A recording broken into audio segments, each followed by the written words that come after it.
Thanks for joining us. And today we are going to read from She Had Some Horses by Joy Harjo, the Poet Laureate of the United States. She is the first female Native American to hold that office. Joy Harjo was born in 1951 in Tulsa, Oklahoma, and is a member of the Creek Nation. This is I'm quoting from Poetry Foundation. Her poetry inhabits landscapes and centers around the need for remembrance and transcendence. She once commented, quote, "I feel strongly that I have a responsibility to all the sources that I am, to all past and future ancestors, to my home country, to all places that I touch down on, and that are myself, to all voices, all women, all of my tribe, all people, all earth, and beyond that to all beginnings and endings. In a strange kind of sense, writing frees me to believe in myself, to be able to speak, to have voice, because I have to. It is my survival." Her work is often autobiographical, informed by the natural world, and above all, preoccupied with survival and the limitations of language. She was named U.S. Poet Laureate in June 2019. Harjo told contemporary authors, "I agree with G that most of what is created is beyond us, is from that source of utter creation, the creator or God. We are technicians here on earth, but also co-creators. I'm still amazed, and I still say after writing poetry for all this time, and now music, that ultimately humans have a small hand in it. We serve it. We have to put ourselves in the way of it and get out of the way of ourselves. And we have to hone our craft so that the form in which we hold our poems, our songs, in attracts the best." The distinguished readers are Helen Richman, Corinne Conley, Brett Hadley, and Kay Weissman. I will not introduce each one of you in between poems. You'll just pick it up, obviously. Here is our first reader, Helen Richman. What music? I would have loved you then in the hot, moist tropics of your young womanhood. Then the stars were out and fat every night. I heard your name and called to you as you bent down in the doorways of the white man's houses. You savored each story they told you and remembered the way the stars entered your blood at birth. Maybe it was the Christian's language that captured you, or the bones that cracked in your heart each time you missed the Aboriginal music that you were. But then you were the survivors of the births of your two sons. Now they live in another language in Los Angeles with their wives. And you, the stars return every night to call you back. They have followed your escape from the southern hemisphere into the north. Their voices echo out from your blood, and you drink the Christian's brandy and fall back into doorways in an odd moonlight. You sweat in the winter in the north, and you are afraid, sweetheart.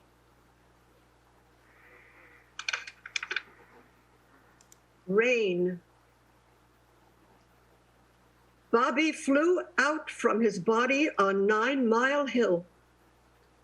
You could say it was a Navajo semi careening down the earth, or his wife, pregnant and drunk, who caused his lick of death. But what captured him was a light in the river, folding open and open, blood, heart, and stones shimmering like the Milky Way.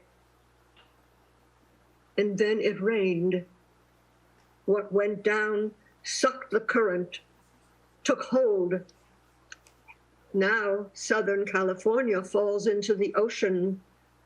Now Phoenix struggles underwater. Something has been let loose in rain. It is teaching us to love.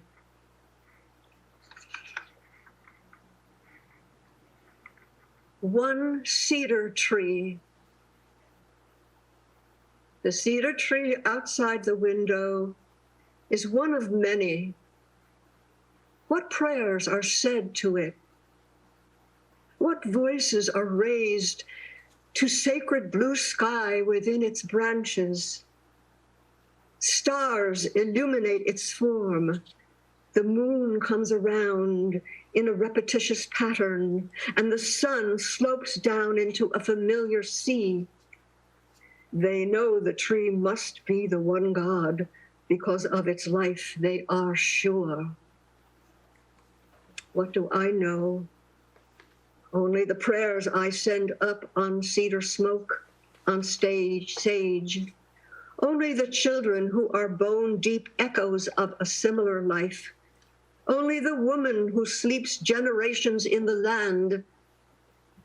A continuum flows like births because somehow the sun gallops in most mornings on the eastern horizon.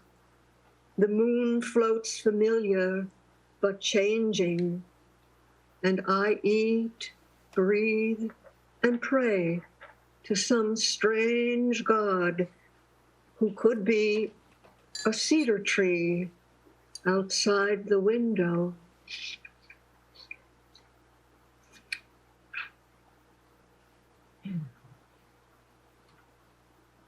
White Bear. She begins to board the flight to Albuquerque, late night, but stops in the corrugated tunnel, a space between leaving and staying, where the night sky catches her whole life.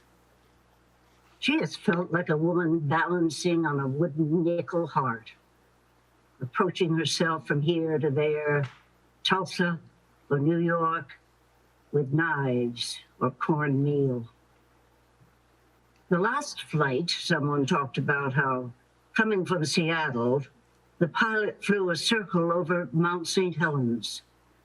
She sat quiet, but had seen the eruption as the earth beginning to come apart, as in birth out of violence. She watches the yellow lights of towns below the airplane flicker, fade, and fall backwards.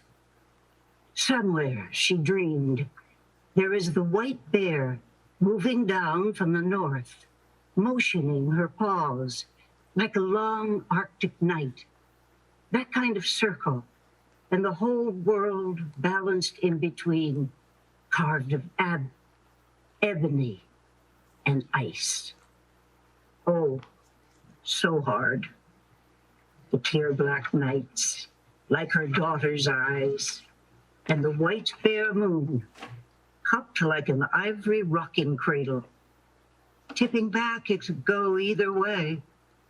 All darkness is open to all light.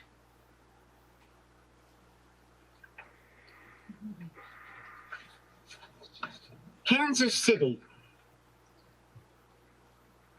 Early morning over silver tracks, a cool light.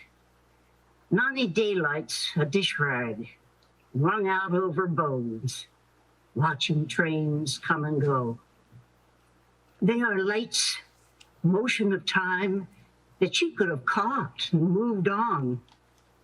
But she chose to stay in Kansas City, raise the children she had by different men, all colors, because she knew that each star rang with separate colored hue, as bands of horses and wild like the spirit in her that flew at each train whistle. Small moments were cycles at each sound. Other children elsewhere being born, half-breed, blue eyes, would grow up with the sound of trains etched on the surface of their bones. The tracks cutting across Kansas City into hearts that would break into pieces in Cheyenne, San Francisco, always on the way back home. Early morning.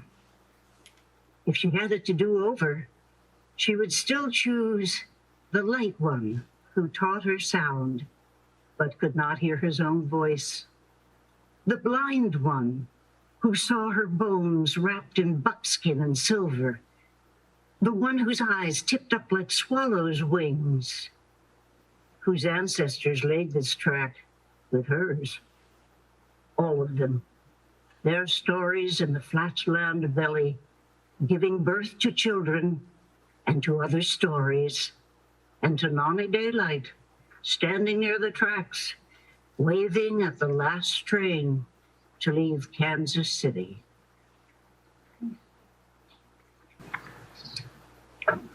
The Friday before the long weekend, you come in here drunk, child. Pour your beer down the drain.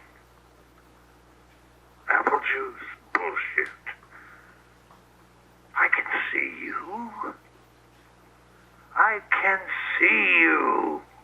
What you're doing to yourself is something I can't sing about.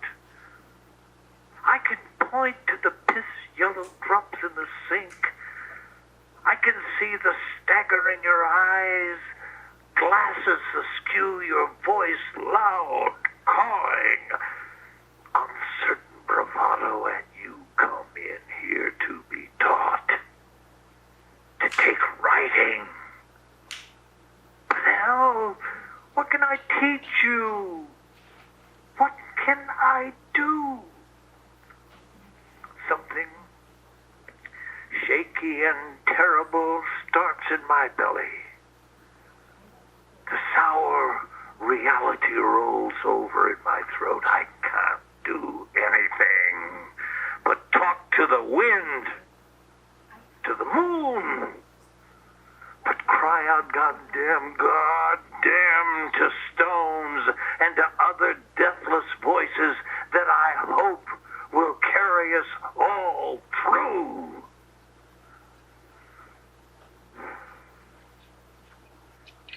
Song for Tantong. Tanlog. You are Jaguar Priest, spirit of fire of the edge of light that occurs at the swift falling down of day into night. Forever is yours.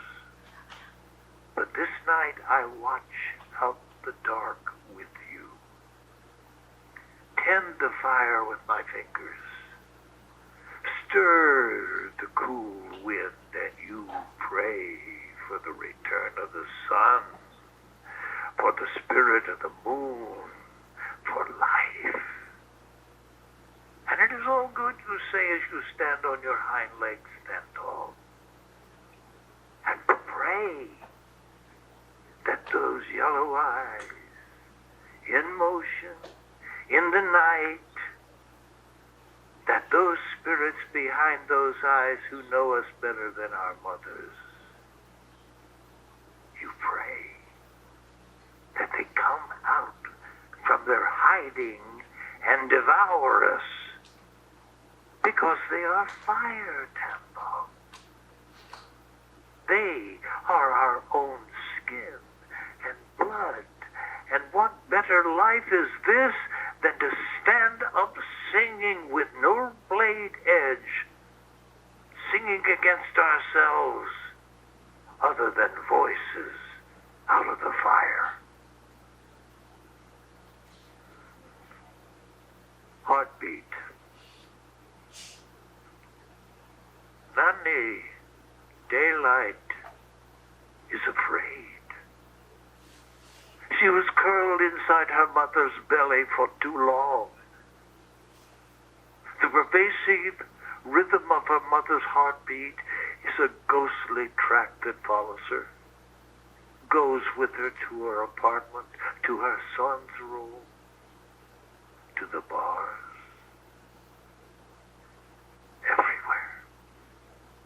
There is no escape. She covers her ears, but the sound drums within her. It pounds her elastic body. Friday night, Noni cut acid into tiny squares and let them melt on her tongue. She wanted something to keep her awake, so the heartbeat wouldn't lull her back. She wanted a way to see the stars' complete patterns in her hands, a way to hear her heart, her own heart. These nights she wants out, and when Noni is at the edge of skin, she slips out the back door. She goes for the hunt, tracks the heart sounds on the streets of Albuquerque. She steers her car with the hands her mother gave her.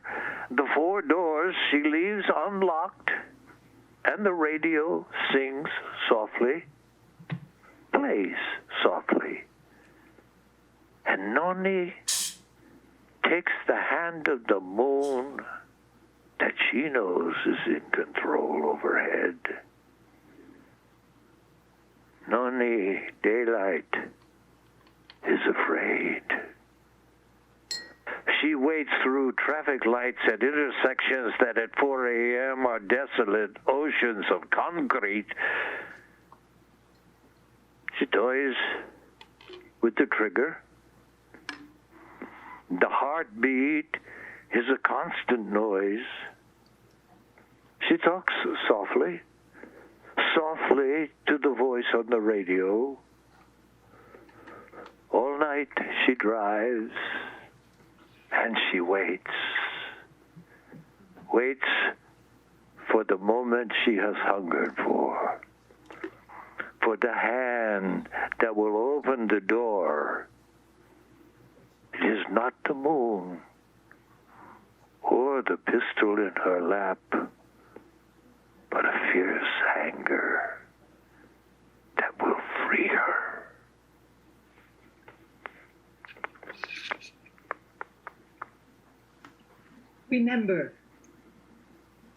Remember the sky that you were born under. Know each of the stars' stories. Remember the moon. Know who she is. Remember the sun's birth at dawn. That is the strongest point of time. Remember sundown and the giving away tonight. Remember your birth, how your mother struggled to give you form and breath. You are evidence of her life, and her mother's, and hers. Remember your father. He is your life also. Remember the earth whose skin you are, red earth, black earth, yellow earth, white earth, brown earth. We are earth. Remember the plants, trees, animal life who all have their tribes, their families, their histories too. Talk to them. Listen to them. They are alive poems. Remember the wind. Remember her voice. She knows the origin of this universe. Remember you are all people and all people are you. Remember you are this universe and this universe is you. Remember all is in motion, is growing.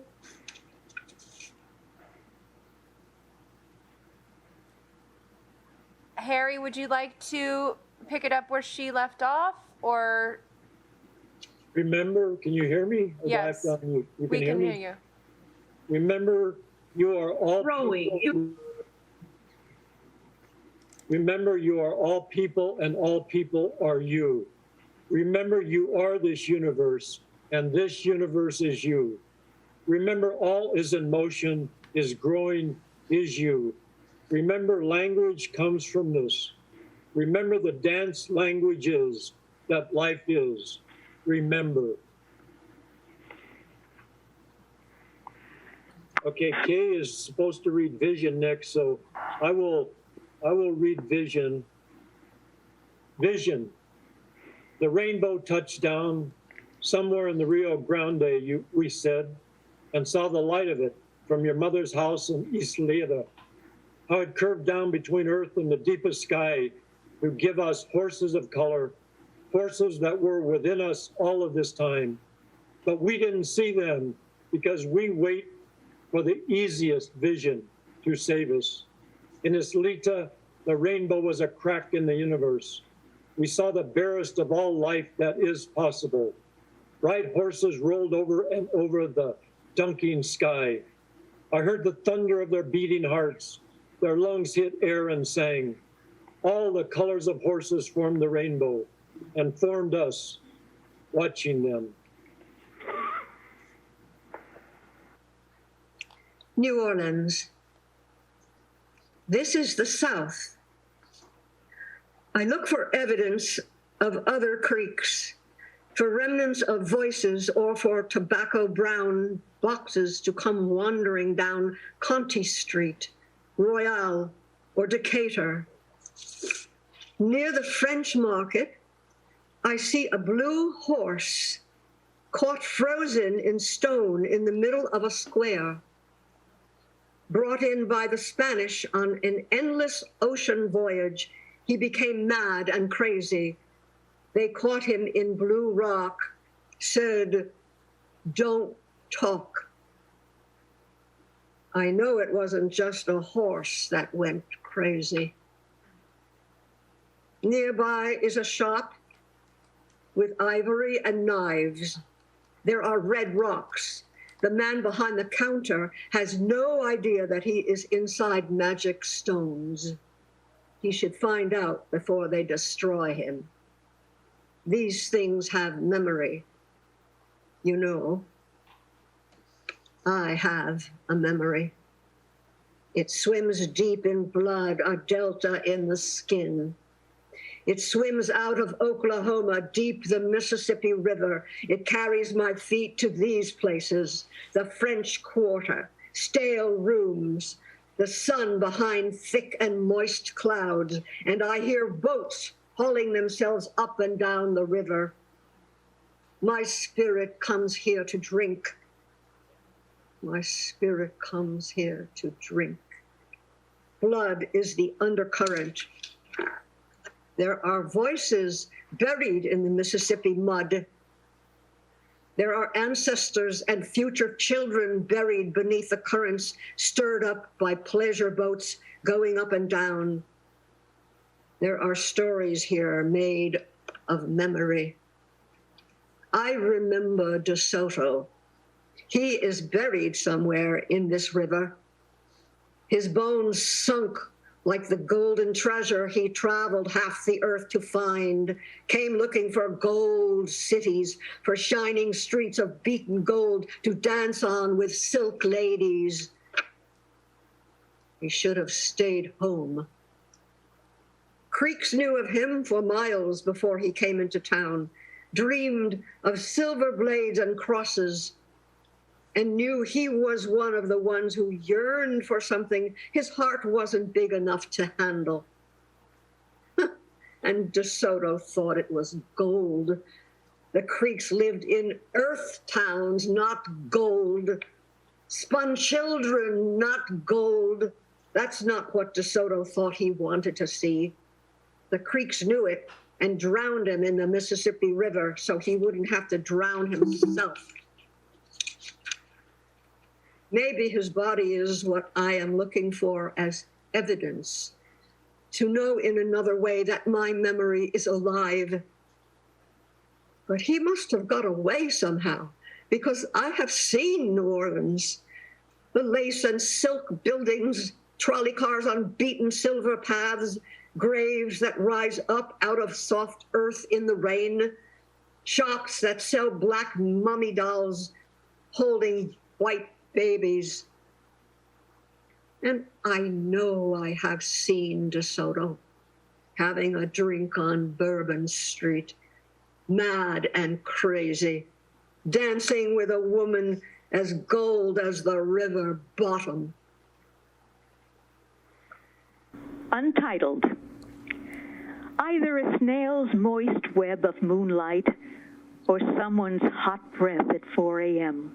when the night has been too much, has eaten you whole. my life. It has been sifted through the bones of my body through blood. It is all that I have.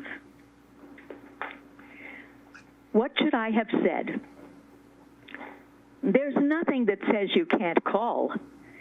I spend the weekdays teaching and moving my children from breakfast to bedtime. What else? I feel like a traitor telling someone else things I can't tell to you. What is it that keeps us together? Fingertip to fingertip, from Santa Fe to Albuquerque.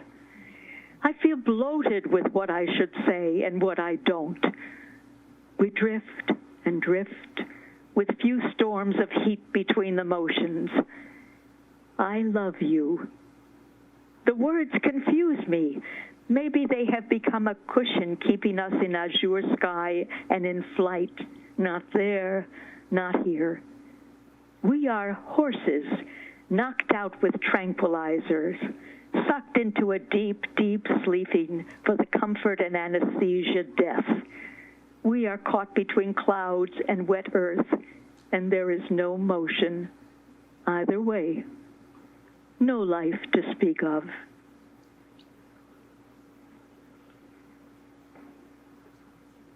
Moonlight.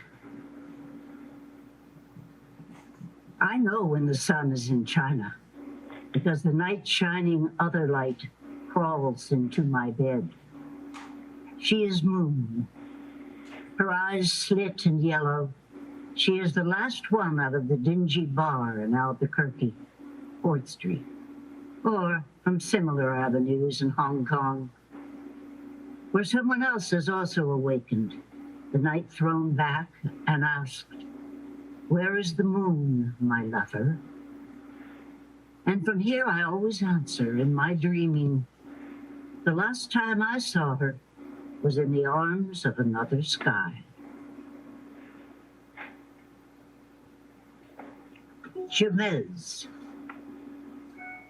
Sometimes it is like facing the dreamer who knows the you of blood and stars. And you talk out the winter, horses neighing at the razor sky. And the dreamer leaves. Maybe you never see the dreamer again. But coming toward you are Jemez Mountains, opened red, like the sun going down against soft earth. Late summer leaving. I woke up and turned on the light. You were dreaming of white birds, hibernating.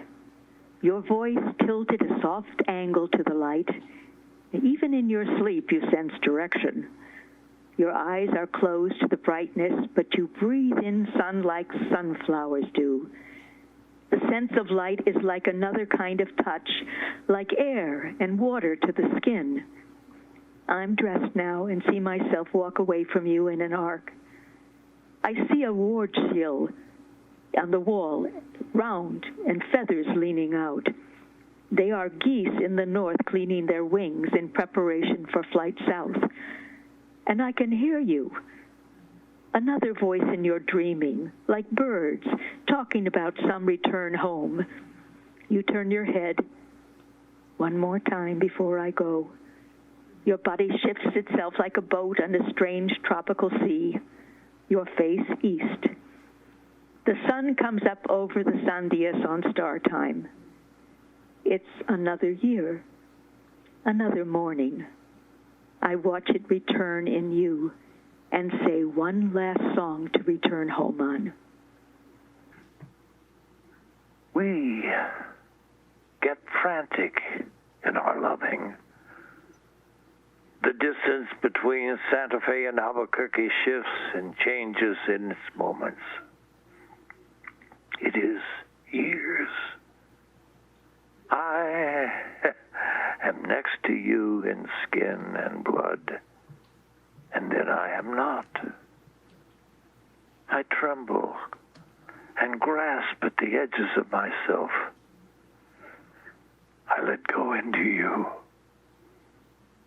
A crow flies over toward St. Michael's. opens itself out into wind.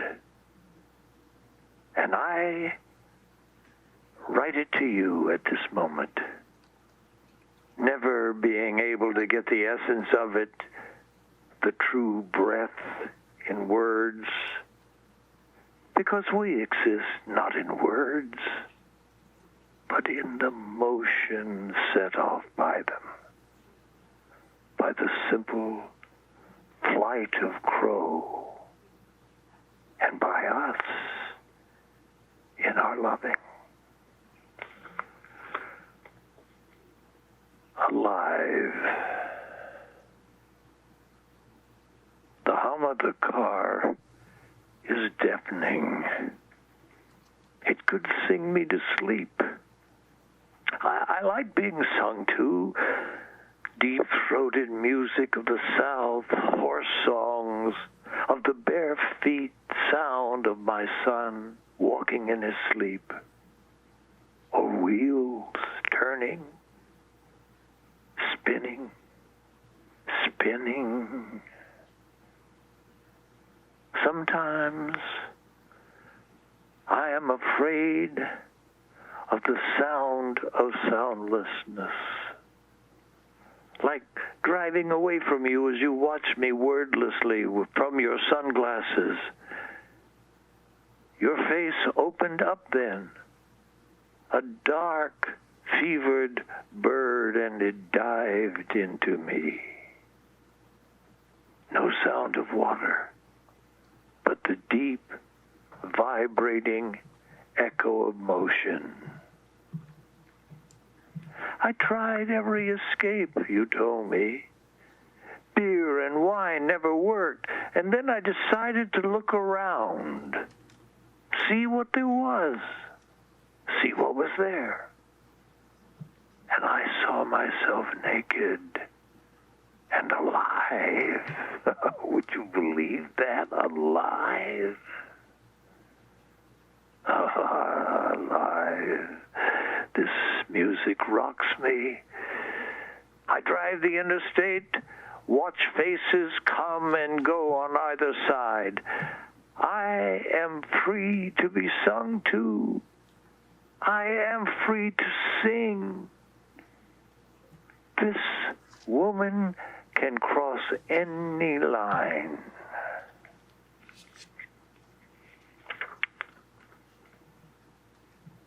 Your phone call at 8 a.m.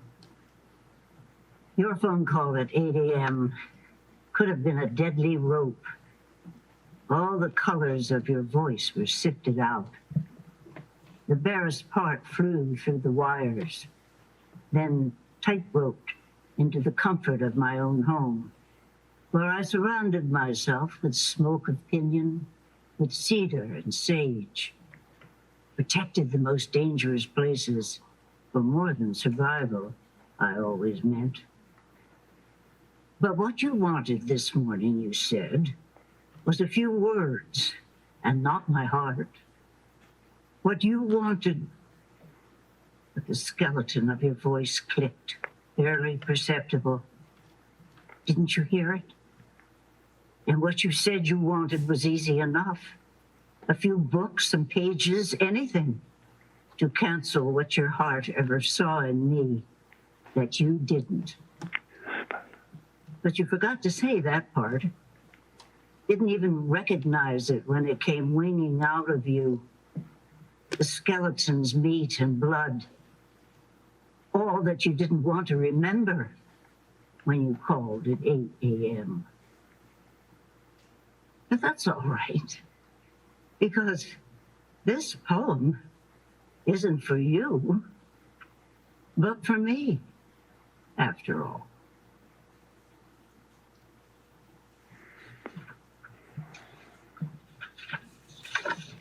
September moon. Last night you called and told me about the moon over San Francisco Bay. Here in Albuquerque, it is mirrored in a cool, dark, sandy sky. The reflection is within all of us, orange, and almost the harvest moon, wind and chill of the colder months coming on. The children and I watched it, across San Pedro and Central, coming up from the state fair. Wind blowing my hair was caught in my face. I was fearful of traffic, trying to keep my steps, and the moon was east, ballooning out of the mountain ridge, out of smoky clouds, out of any skin that was covering her. Naked. Such beauty. Look, we are alive. The woman of the moon looking at us, and we looking at her, acknowledging each other.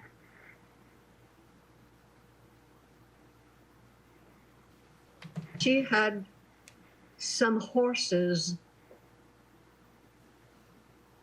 She had some horses. She had horses who were bodies of sand. She had horses who were maps drawn of blood. She had horses who were skins of ocean water. She had horses who were the blue air of sky. She had horses who were fur and teeth. She had horses who were clay and would break. She had horses who were splintered red cliff. She had some horses. She had horses with eyes of trains. She had horses who laughed too much. She had horses who threw rocks at glass houses. She had horses who licked razor blades. She had some horses. She had horses who danced in their mother's arms. She had horses who thought they were the sun, and their bodies shone and burned like stars. She had horses who waltzed nightly on the moon. She had horses who were much too shy and kept quiet in stalls of their own making. She had some horses. She had horses who liked creek stomp dance songs. She had horses who cried in their beer. She had horses who spit at male queens who made them afraid of themselves. She had horses who said they weren't afraid. She had horses who lied. She had horses who told the truth, who were stripped bare of their tongues. She had some horses. She had horses who called themselves horse. She had horses who called themselves spirit and kept their voices secret and to themselves. She had horses who had no names. She had horses who had books of names. She had some horses. She had horses who whispered in the dark, who were afraid to speak. She had horses who screamed out of fear of the silence, who carved knives to protect themselves from ghosts. She had horses who waited for destruction. She had horses who waited for resurrection. She had some horses. She had horses who got down on their knees for any savior. She had horses who thought their high price had saved them. She had horses who tried to save her, who climbed in her bed at night and prayed. She had some horses. She had some horses she loved. She had some horses she hated. These were the same horses.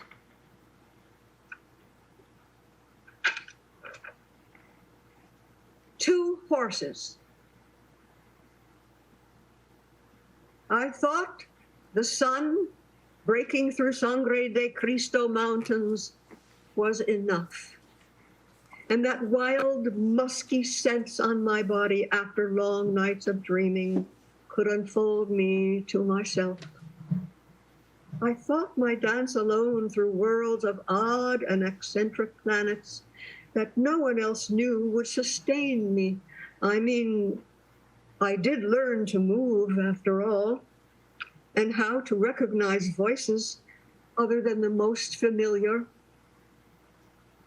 But you must have grown out of 1,000 years dreaming just like I could never imagine you. You must have broken open from another sky to here, because now I see you as part of the millions of other universes that I thought could never occur in this breathing. And I know you as myself, traveling in your eyes alone are many colonies of stars and other circling planet motion. And then your fingers, the sweet smell of hair, and your soft, tight belly. My heart is taken by you. And these mornings, since I am a horse running towards a cracked sky where there are countless dawns breaking simultaneously, there are 2 moons on the horizon. And for you, I have broken loose. That was wonderful. Thank you, Helen. Thank you, Corinne. Thank you, Brett. Thank you, Kay. And we have a little bit of time left. So we did not get a chance to read one poem when we were doing the W.H. Auden reading a couple of weeks ago. And Corinne was going to read that poem, Night Mail. She'll read that. And then after that's done, I will read a poem from another work of Joy Harjo's. But Corinne will now read Night Mail from W.H. Auden. I have to find it. It's, oh, here it is. I had to go to Scotland to pick this up. This is quite a change of pace. Everybody ready to get on the train? Night Mail.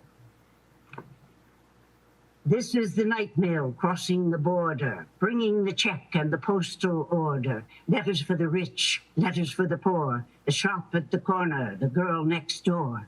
Pulling up Beatock, a steady climb, the gradients against her, but she's on time. Past cotton grass and moorland boulder, shoveling white steam over her shoulder. Snorting noisily as she passes silent miles of wind-bent grasses. Birds turn their heads as she approaches, stare from bushes at her blank-faced coaches. Sheepdogs cannot turn her course, they slumber on with paws across.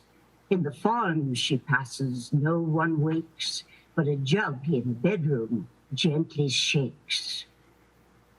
Dawn freshens, her climb's done. Down towards Glasgow she descends, towards the steam tugs yelping down a glade of cranes, towards the fields of apparatus, the furnaces set on the dark plain like gigantic chessmen. All Scotland waits for her. In dark glens, beside pale green locks, men long for news. Letters of thanks, letters from banks, letters of joy from girl and boy, receipted bills and invitations to inspect new stock or to visit relations, and applications for situations, and timid lovers' declarations, and gossip from all the nations, news circumstantial, news financial, letters with holiday snaps to enlarge in, letters with faces scrawled on the margin, letters from uncles, cousins, and aunts, letters to Scotland from the south of France, letters of condolence to highlands and lowlands, written on paper of every hue, the pink, the violet, the white, and the blue. The chatty, the catty, the boring, the adoring, the cold and official, and the heart's outpouring. Clever, stupid, short, and long, the typed and the printed, and the spelt all wrong. Thousands are still asleep, dreaming of terrifying monsters, or of friendly tea beside the band in Cranston's or Crawford's.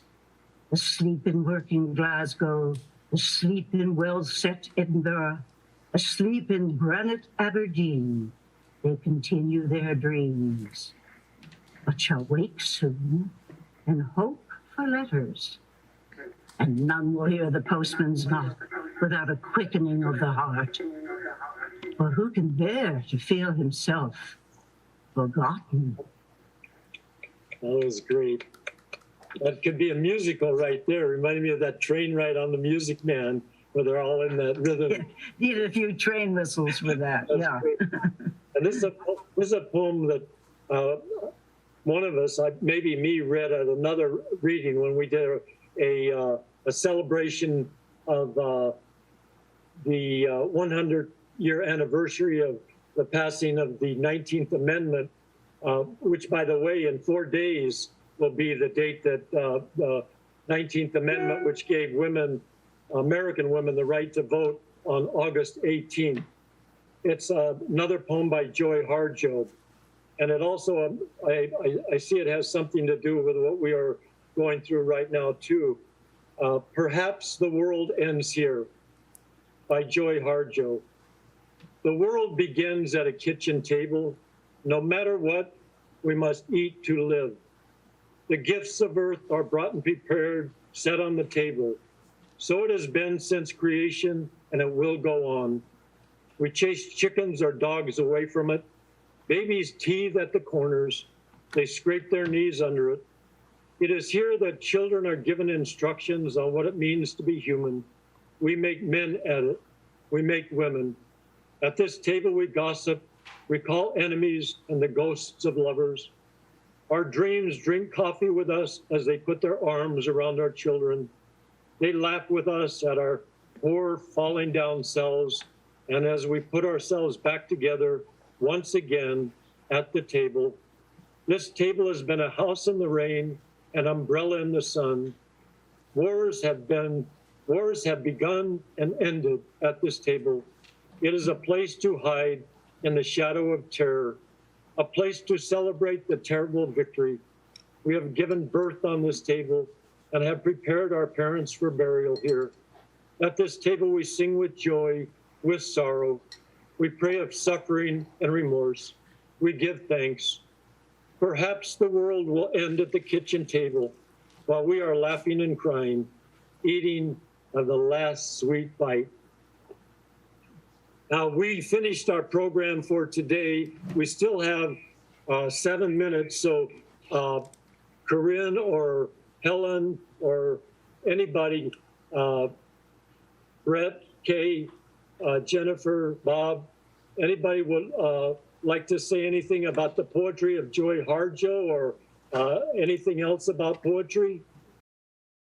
Well, I would like to say something about having done a little research on Joy Harjo, that she's an amazing, aside from being an amazing and wonderful poet and our poet laureate, she plays the saxophone, she has a band, she sings, and I listened to quite a few of her, I can't call them her lectures because they're poetry readings that she does, but she talks quite a bit about the poems, and she's terribly interesting. One was at Cornell University and one in Chicago. Oh, she's all over the place. But then when I saw her playing the saxophone, it's like amazing. And all of this in one woman goes into her poetry. And that's why it is so diverse, because she is so diverse. And I enjoyed so much reading her. I think she's wonderful. Beautiful readings, all of you. Really, really special. Agreed. Yeah. Thank you. And also, go ahead. Oh, thank you very much. This has made my Friday unbelievable. And one thing about Richard, he lives up in Washington State, and he's a blacksmith. So I could see when Helen was reading the poem about I had some horses, I could see that meant a lot to you because you've dealt with horses ever since you were mid-teen. And he's also a writer and a sculptor. So it's I'm glad you were here for this reading of her poetry, Richard. The other thing, something that Helen mentioned was Joy Harjo not only speaks for her tribe and her family, but for all of us. I mean, sometimes people are just, exclusive of everyone but their tribe. And that's fine, because that's important too. But she also includes all of us, which is important. And as Bob Beecher has always said, what's important is what we can each do to give community. And that's even above and beyond of what each of us can get from something. It's what we can give and what the community is that we help create it sustains us all. And as I said before, I believe that there's a need for poetry to have a community, because a community helps each poet go further. And that's what MPTF does. It helps all of us, especially being guided by Bob Beecher and also Jennifer Clymer, to have both of these people have such a loving sense of the creative. They allow us all to bring whatever we can and put that in the mix and accept and herald the individuality of all of us. Anybody else like to say anything about the poetry of Joy Harjo? Yeah, Harry, thank you for that. It's interesting. I knew nothing about her. And I couldn't get on at 1 o'clock, so I started about 10, 15 minutes after. And as the poetry was being read, I was trying to imagine who this person is, what her background is, and what other than playing the saxophone, that didn't exactly come through the poetry. But other than that, you're telling me that she is an American Indian and from a tribe, and all that comes through the poetry so beautifully. Her images, her descriptions of real life, I mean, they're universal, but they're also very anchored in that community and that culture. So it's not surprising to me to hear about some of her biographical background. Yeah, the rhythms of her language and her choice of language and her imagery. Very interesting. How long was she the poet laureate for? Is that like she was appointed 2019. Usually it's 1 year. 1 year. I haven't followed up with the coronavirus. I'm not sure if that affected it all, but I think it was June 2019 when she was appointed. Interesting. Yeah, beautiful, beautiful poetry. And what spectacular readings from all of you, and Kay and Brett. I know you're not on visually, but really, really lovely. Yeah, Brett. And so very different. I mean, different approaches to the poetry. Oh, We're so Corinne. lucky to have Harry. Isn't that amazing? And it seems that she gets such great satisfaction. I mean, I kind of read that she loved the saxophone more than anything that she has gotten into. And this poetry doesn't, I can't hear the saxophone. I'm thinking of Satchmo or something. It's really odd. Yeah. I'd love to hear her play the saxophone. I will see. I'll see if I can find a video and play it at 3:30. We've got a half hour in 3:30 that's pretty much an open session. So I'll see if I can find it for that. Brett was also hoping to say something before we sign off and go over to Gazette Live. Brett? Oh, well, I was just going to say I grew up in New Mexico, and the poem of the teacher and the child coming in drunk. My mother and her sister were both in the Indian service as nurses. One at the Pueblo in Taos and the other in Albuquerque. And, I mean, it's a very real things that she's putting out there. The anger and the futility of absolutely no hope for those people. Basically, they live out there on their own. The Navajos don't understand people who live in towns like Pueblos, but I'm rambling. However, I understood her poetry is wonderful, I think. I don't feel like. I was going to say I don't feel like you're rambling, Brett. I think that's wonderful. Oh, all right.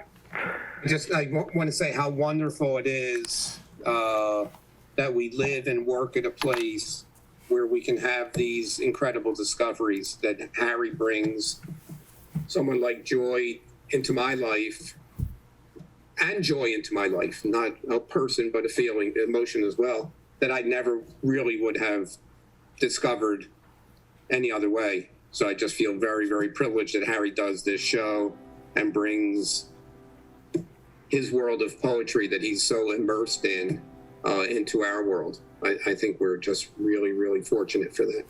Agreed, very agreed, yes. For the opportunity, and it's 2:01, it's past our bedtime. Good night, everybody, and thank you, everybody.